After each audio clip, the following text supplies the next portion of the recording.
This is the Arena Sports Show where sports meets insight. I go by the name of Clauiee Grace Mpanza. Joining me always is my favorite influencer, Mahlatse Mphahlele. And well, we've got a jam-packed show lined up for you today. Well, we do know that over the weekend we had a scintillating first leg semi-final in the MTN8. Wafa indeed. 4 teams in the country definitely battling it out for the final place, and of course making sure that they head to the final. It is Orlando Pirates taking on Mamelodi Sundowns, and Stellenbosch took on Sekhukhune United. So we'll get to break it down a little bit because we're looking forward to the second leg to see where is the tactical game plan and who's going to win it where. So we've got 2 brilliant minds that are going to help us break it down. Brent Carelse, who when it comes to, of course, back in his days, talking to my friends, they were like, oh my goodness, in that middle park, he was just absolutely brilliant back in his days. I asked him a question, if Vuyo was still playing, why did he stop playing? We'll get to find out as well why he stopped playing a little bit earlier, right? And Mpho Talagayo will join us, who's also a coach in the junior structures. Gentlemen, thank you so much for joining us. We'll start with you, Brent, because one, I'm told that you speak better Zulu than I do, but why did you retire quicker? No, man, thanks for having me on your show. I suppose I started early, that's one of the reasons, but I think the legs and, you know, the enthusiasm to get up in the morning just stopped one day, and I decided, okay, I'm staying in bed. Yeah. Phoned the chairman and said, Chairman, I'm not coming back. Sure. He said, it's fine. Indulge me on that, right? And the reason I ask this is because it's a big talking point currently in terms of, as a footballer, when you don't feel like it, when you lose that spark. Was that the first time when you felt you lost the spark, or it happened prior in your career? No, that was the first time, because obviously I love football. Yeah. But just, you know, the legs, my body, the way it felt at that time just said to me, look, I think it's enough. Yeah. And, you know, a good dancer always knows when to leave the stage. Let's hear the Zulu a bit.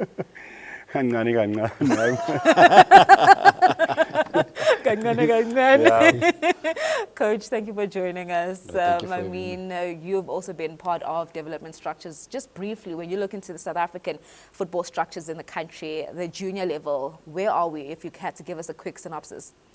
First answer would, well, I would say thank you for having me. And but the first answer of everything is that we're in tatters. We're still finding ourselves as a country, to be specific. And believe you me, we might say that we're doing much based on the development side point of view, but we don't have a proper structure based on what would speak about the structures that we have in the highest level. But I would close it by saying that we're still in tatters. We're still finding our foot, and we still need to find ourselves. Interlinking the grassroots level with the structures on top. I think up until we do that and we are honest with that and have that transparency, then we'll find ourselves moving forward. All right, cool. And the good thing is that Brent was also part of School Excellence back in his day. So we'll bring this back in just a bit. Let's find out how the influencer is doing. Good. I'm good. It's good to be here. Yeah. I watched a lot of Brent when he was coming up. I'm not saying it because he's here, but a top midfielder. No, he's been saying, so you're not buying face. But on that note, a lot's been happening in the world of sports. So let's quickly find out what's in your top stories.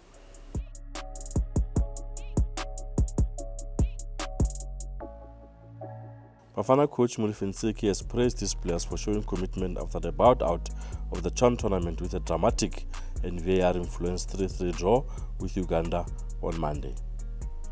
Former Zimbabwe and Orlando Pirates and Ayers Cape Town striker Tendai Ndoro has died at the age of 40. Springbok coach Rassie Rasmus has called up winger Makazole Mapimpi to the squad ahead of the second Rugby Championship clash against Australia in Cape Town on Saturday as cover for injured Siya Kolisi and Katley Arendse.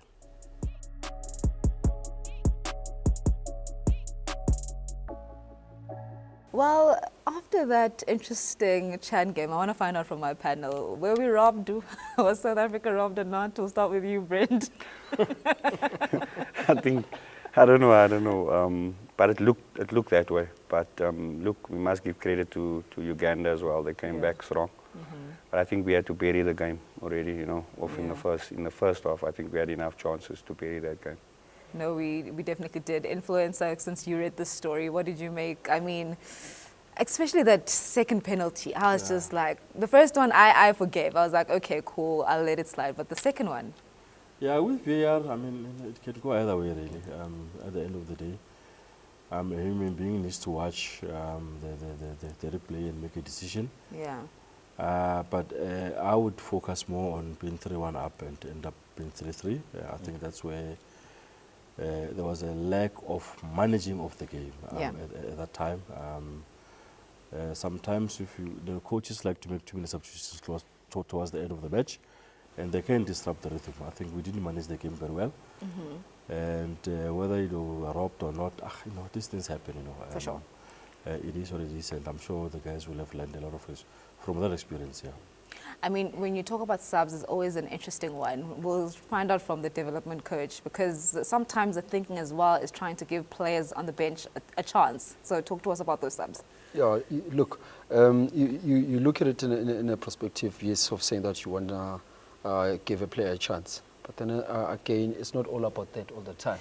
You need to also look into recognizance that, yeah, you want to have that thing that of a win, sort of, if I may put it that way. But in all essence of everything, I think game management is key for everyone. For sure. Game management is key, and I think also you are disrupting the players in terms of the subs that you're doing, because they would believe that whenever you do any substitution, the person that was there was doing the correct job for the past 15 minutes, whatever the game is. So I think it's not about that. Yes, you would do it in a development, and we've got rolling subs. For us, it's so you are allowing them to enjoy the game and everything. It's not about winning.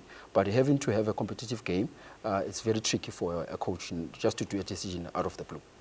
All right, so we move over then to Star of the Week. I'll start this time around. Mine has to be, I'm going back to regular program influence. I'm sorry. I'm back to Motorsport. I wanted to choose Ndlondlo, right? And because, man, I think he's had a brilliant Chan tournament. But Mark Marquez, oh my goodness. No surprises there? Oh my goodness. He is absolute class. His first victory in terms of the Austrian Grand Prix. But the incredible thing about Mark is the fact that now he's got 6 consecutive race wins this year, and he's leading the championship. So to have come back, of course, from that injury where he was now struggling with Honda, and now he's just dominating the Ducati, pure class, and I just love to see it. Coach, I'll start with you. Who's your Star of the Week? Yeah, look, I've went to the sports and tried to check. I'll give it to Sipho Chain. I've got one reason. That second goal, he took it away from us, and I think the focus from that boy, it makes Orlando Pirates to stay at the par. So I love in terms of how he's focused lately, and it changed the whole perspective in terms of the guys in totality. That's why they ended up keeping us a draw. All right, cool. So you're a Sundowns fan? Yeah, I'm a Sundowns fan. Ah, okay. We're learning this, you and I, right? Brent, what about you? For me, obviously, I think I was at the match, the first league semi-final in Stellenbosch, and I got to see Henry Stanich up front, 22 years old. Yeah, no. What a defender, what a player. I think he's gonna bottle up a lot of strikers in our country. Great performance by him on his second game, and how quickly he's adapted to South African football. It's a good sign. So very impressed with him. It definitely is, and I guess we'll talk about it just a bit later in terms of his partnership as well with Thabo, because I was really impressed by the synergy that they had. But the grass. It was an ice rink, actually, not grass. I was like, what? It was an ice rink, slipping and sliding. Yeah, obviously the weather didn't play its part, and I think the pitch was used the day before, so that is the reason why it looked so, so bad. But I'm sure, the PSL and Stellies will get it right. We can only hope. Influencer, your side? Yeah, I'm going rugby. I was at Ellis Park on Saturday. When the players went for half-time at 22-5, I said, done, finish. And the Wallabies came back very, very strong. I think they scored 3 tries, and the Boks were just no match in the second half. For that big, memorable win for the All Blacks, for the Wallabies, I will keep my player of the week for Australia. Yeah. But we'll beat them in Cape Town. I've got no doubt about it. Yeah, no, we've got no doubt at all. But to keep it moving, because we are pressed for time, so let's quickly get into just a quick review in terms of then the MTN8 first leg semi-final. Brent, we'll start with then Orlando Pirates and Mahlatse Sundowns. And I'm coming to you because that midfield battle is one thing that always excites me. And I mean, having played in the middle of the park, you'd know all too well. What do you think separates the two clubs in terms of the middle? Because some argue that Debza is the difference with Mahlatse Sundowns because of that arrogance that he has on the ball, and not only can he be defensive, but he can also be quite offensive to help Mahlatse Sundowns progress. I think he's probably, for me, probably the best midfielder in our country.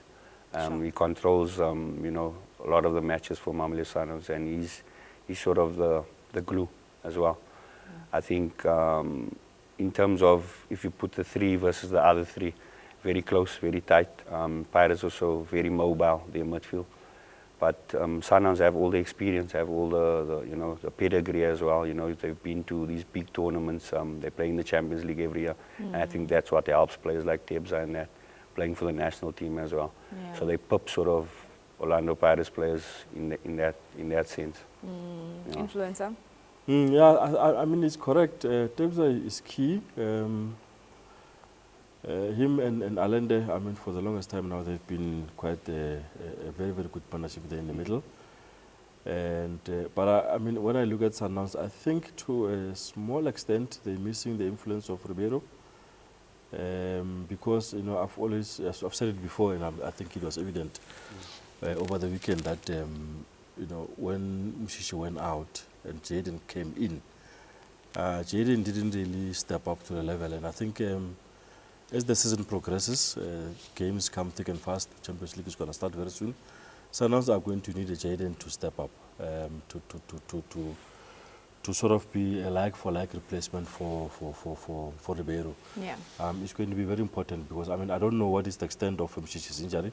If Mshishi is going to be out for an extended period, then he has to come in there and really do a good job for them. But, you know, I expected a little bit more from him over the weekend because he had a massive responsibility to take for that match. So, yeah, but for Sundowns, I think they're on paper, their midfield is a stronger and settled one than Pirates. All right, then Coach, I mean, we spoke about subs earlier on. Then now when you look into the subs that your coach made, that being Coach Miguel Cardoso, bring in an Obas, talk to us about the decision-making, because I looked at that game and I thought Aubrey Modiba also had one of his best games. Yeah, and then he gets taken out. So talk to us about the decision-making and taking out an Aubrey, bring in an Obas as well, where already that midfield is packed. So why you bring him in? Yeah, I think we were speaking about it. And one thing I want to say is that players must just avoid holding on to Mshishi. That's what I want to say. I think also the coach, he must not allow fellow fans to press him to use Mshishi all the time, because psychologically it breaks players at some point. You know, the substitution on its own, having the injury, for me it was questionable. But then at the same time, then you got about 4 or 5 players there which are not doing anything. And yet again, they are not even doing a man-to-man marking situation. They are on the space, and that substitution on its own, and having a person that's not even sure what they're doing. Because for me, if a person gives 200, you gotta give 300. You know, already with having to compare the two right now, and what I've seen right now, it took me to Nedbank.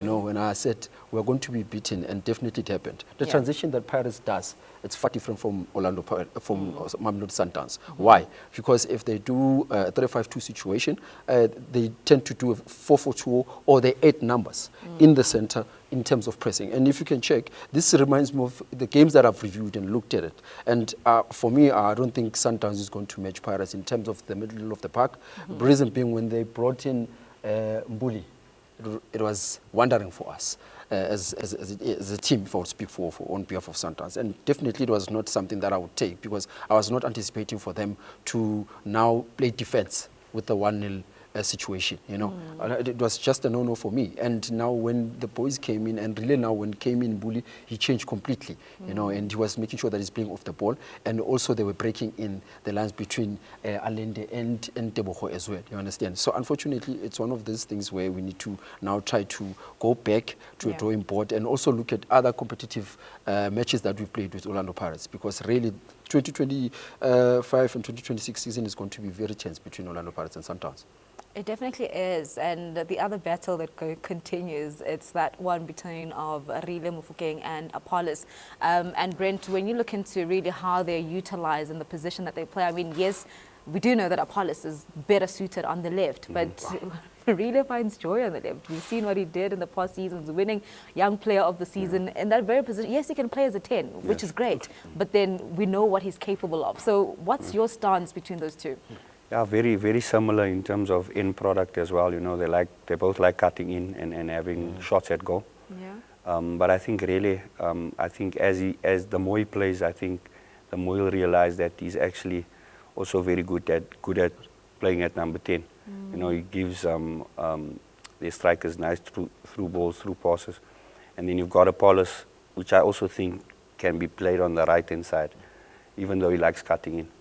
But definitely their combination is gonna tell a lot going on through the season, you know, how they play together. I think if they can play more together and get a better understanding, you know, cutting in or staying wide, that's going to help Orlando Pirates, yeah.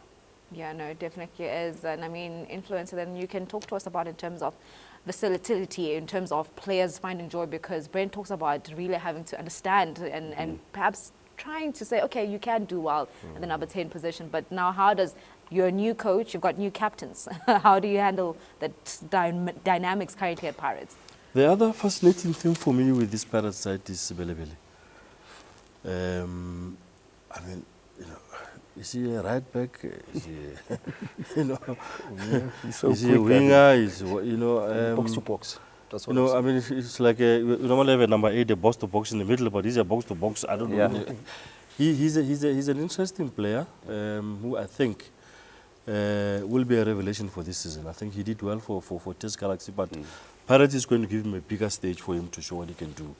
It's another issue which is going to make the coach think a lot more as to how do you get the best out of him. I think at the traditional right back, Van Rooyen does a good job there. Maybe unleash him going forward as a wing back in a way. So those are the dynamics that Pirates needs to deal with. You still have got the situation between Mbule and Maswanganye at the same time. You know, we've just talked about same style, same types of players.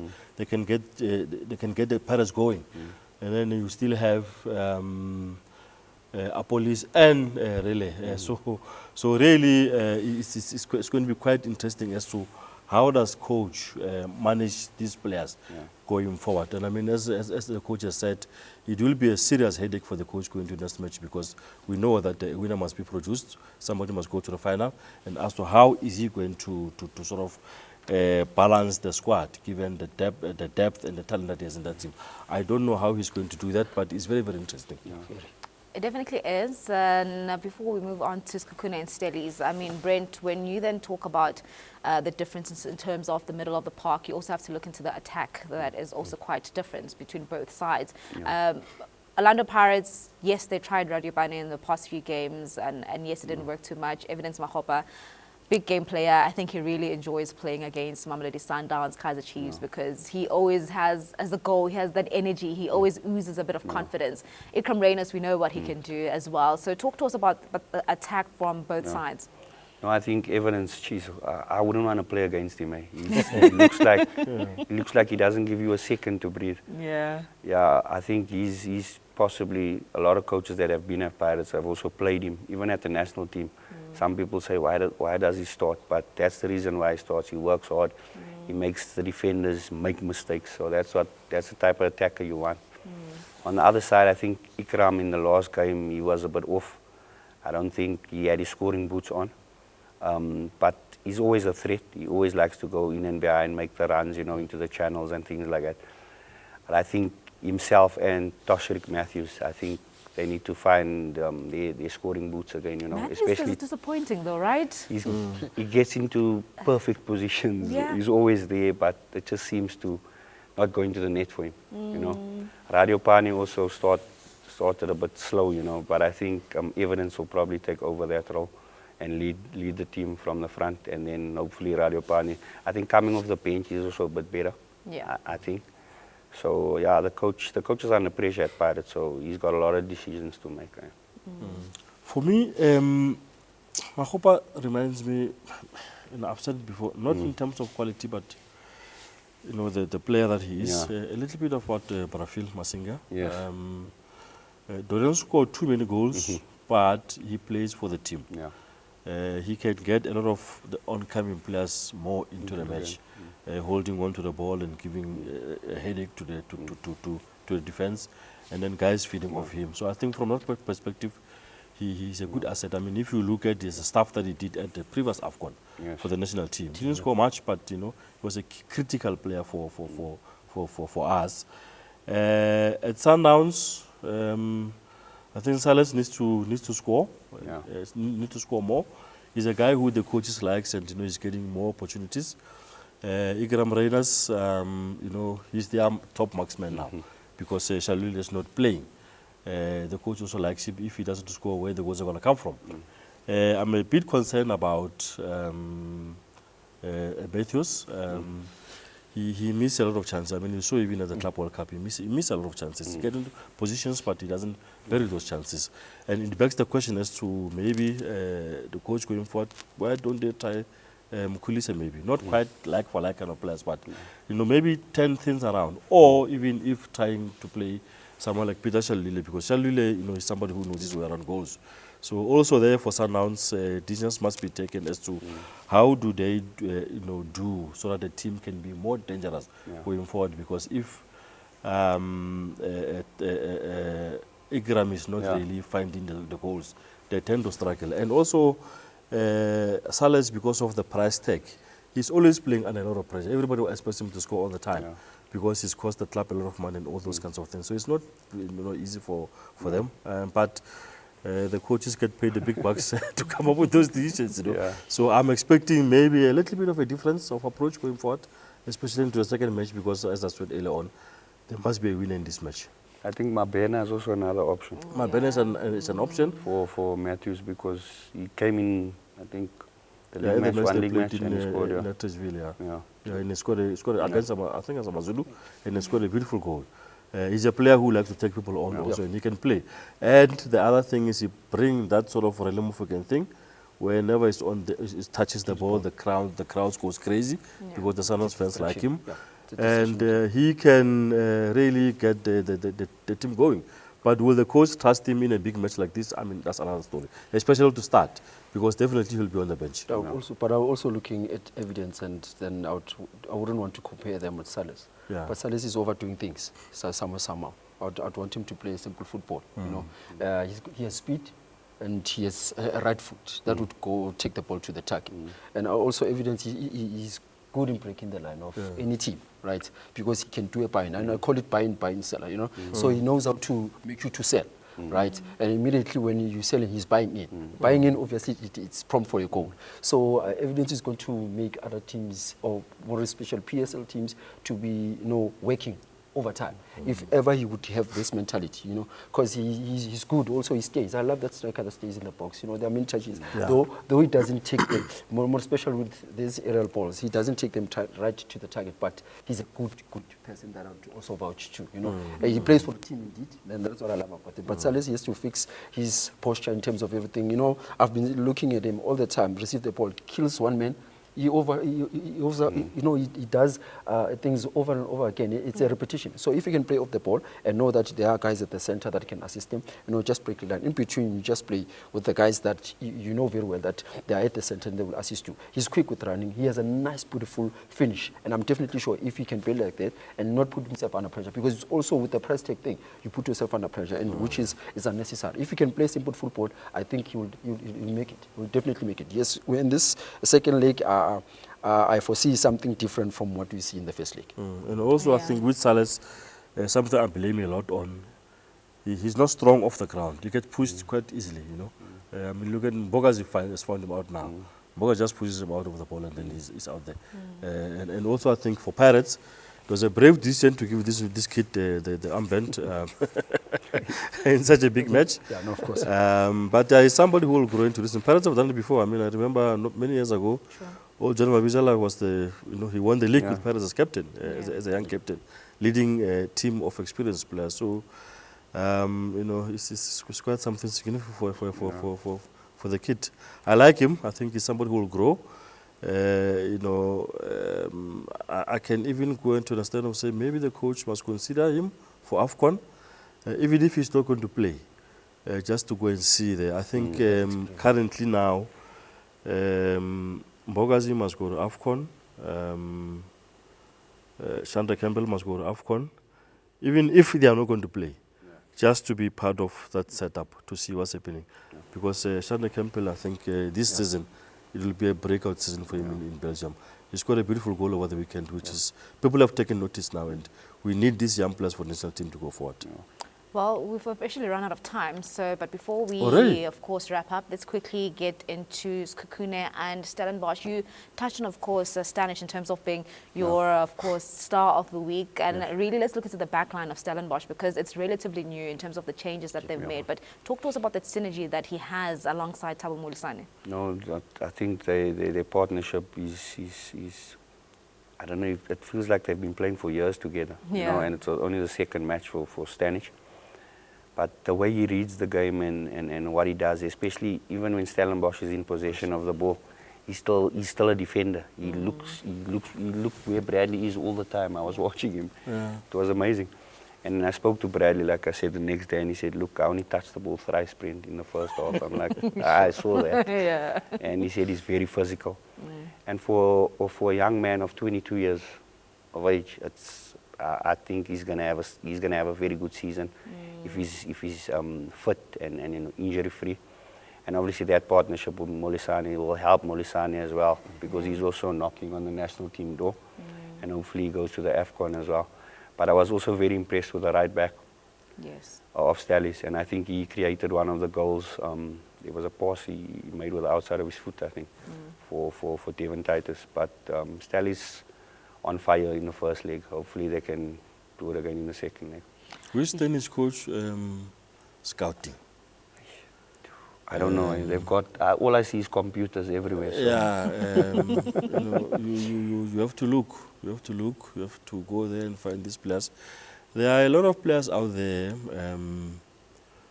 who, to the right environment, a little bit of money, they can come to South Africa. Yes. Can come here. There are better players, sometimes more than what we have. A good example also was Ribeiro at Sundowns. Come here, and if you know that you can't go to Europe, mainstream Europe, you can come here and make a good living out of here. And some are actually very good footballers who add value. Yes. Because we don't want a situation whereby we bring foreigners here who are not going to add value to our league. So I think kudos must go to Stellenbosch because it shows that the scouting department is doing their work. I was saying to someone that it surprises me that Chan is playing, but I don't think that South African teams are scouting there. And I mean, you saw the tempo of that match between Bafana and Uganda, and even the one that played earlier on. There are players there that, if you spend a bit of time looking, you can find someone who can come here on a chip and then send them to Europe, because that's how clubs make money, by sending players to Europe. So scouting is very important. Yeah, no, it essentially is. Coach, looking into Sekhukhune United side, I think one could arguably also say that midfield was not really connected, because you could see how Sekhukhune was failing to get into the final third. So there was a disjoint between the midfield and the attacking players. And I mean, you look into the changes, you bring in a Miguel Tim alongside Mkhize. Mkhize, man, that kid works. But the changes alongside. He works over time. Yeah. And that's one moment when I look at Sekhukhune. I think they didn't go there with really having the aggression of wanting to win the game. Well, I'm saying that when I normally compare Sekhukhune with Chippa United in terms of defense and how they are structured, they are very much strong. They're a very competitive side. Having to look at the coach as well and how he then lines up his first lineup in terms of the game. And I was hoping that they're going to give Stellies that, game.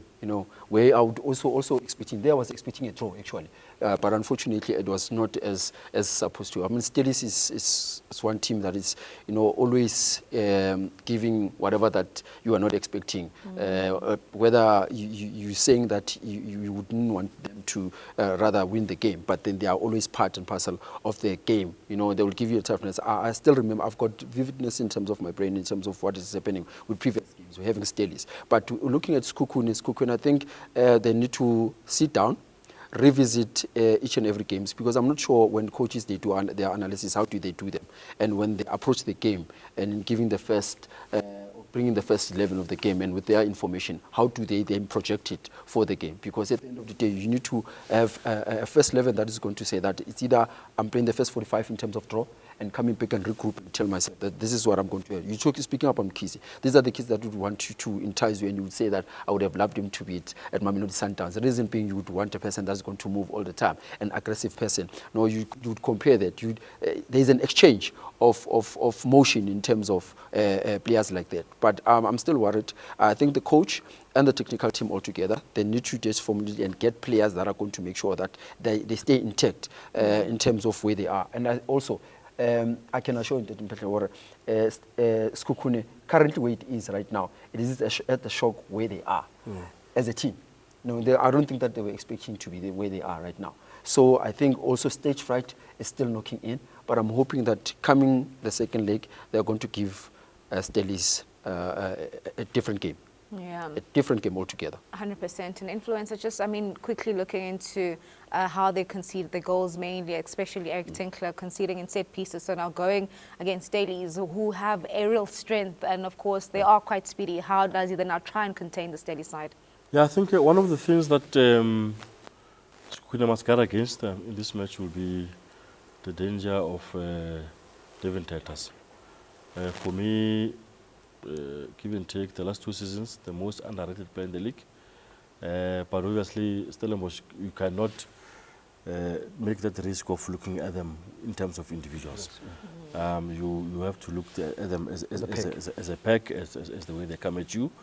You know, I know coaches, they don't like way to say they play direct football, but they're not that direct, but they've got a system that works for them. The key also for Sekhukhune will be Letlapa on the left. Is one of the most improved footballers for me. The seniority of Cardoso in the central defense, I think he brings a lot of stability for them. They are at home, which brings a little bit of comfort, unlike when you are traveling. I think they were shocked at the way Stellenbosch went at them away from home. 2-0, it depends on how you look at it. The one who has it, it's a very, very difficult score, because if they score, first half is 2-1, they push, and then maybe they score another one before half time, you are in serious trouble. Momentum is with the team that is coming. But also for the team that has got the 2 goals, you have got them in the bag already. If you can hold on, you go to half time, it's still 0-0. You know, pressure goes into the team that is coming out. It means they need to come at you. Sometimes desperation, if they come, they can open up at the back, and you know, you can punish them. You can score the third one. You can go the first one, which is the third one, in the tie, and you put them under a lot of pressure. So it's set up very, very nicely, unlike the one for Sundowns and Pirates. But obviously, the first one, the away goal rule comes into play. So there's quite a number of things that are at play in these 2 matches, which should make it for a very, very nice outing on Saturday. I don't know where I'm going this weekend. Maybe we're going to Cape Town for the Springboks or what, but you know, we'll see. You don't play on the TV, nonetheless, wherever you are. Yeah, I watched most of the Pirates Sundowns on my phone on Saturday. You know, getting to the stadium. So yeah, it was quite nice. And also we must give credit to the fans. Of course. I see this one is sold out already. So it should be good. I hope that people turn up in Polokwane for the Sekhukhune Stellenbosch to create some atmosphere. Because it wasn't the best match on the eye, to be honest. You know, given the way these 2 teams play their football. But I'm sure this one will be will be even more interesting, because now wafa, you know, and somebody must get something. I saw someone on Twitter saying that. I hope you're wrapping up, because we've run out of time. I saw someone on Twitter saying that Lucas Moribe, what did they say? They said someone goes over Manzinte. Which means it's going to be happening. You know, there's two big teams. Pirates and Sundowns always dish out the good stuff. So I'm looking forward to good football there. I hope I'm there. Yeah. And then later Stellenbosch and Sekhukhune. Stellenbosch should also be nice. I'm looking forward to it. Should be great. And we definitely are looking forward to it. We won't ask the coach because he stated he's a Sundowns fan. Brent, what are you expecting between the two? Who's advancing to the final? I think Sundowns has a little bit more than Pirates, so I see Sundowns advancing, possibly 2-1. Ooh, so is this the Sundowns Stellenbosch final? No, Sundowns Sekhukhune final. Ooh, Sundowns Sekhukhune with a big upset. Sekhukhune will come back, eh? Yeah, big upset. Okay, cool. You can tell us. That's a big call, eh? Yeah, no, it's a big one.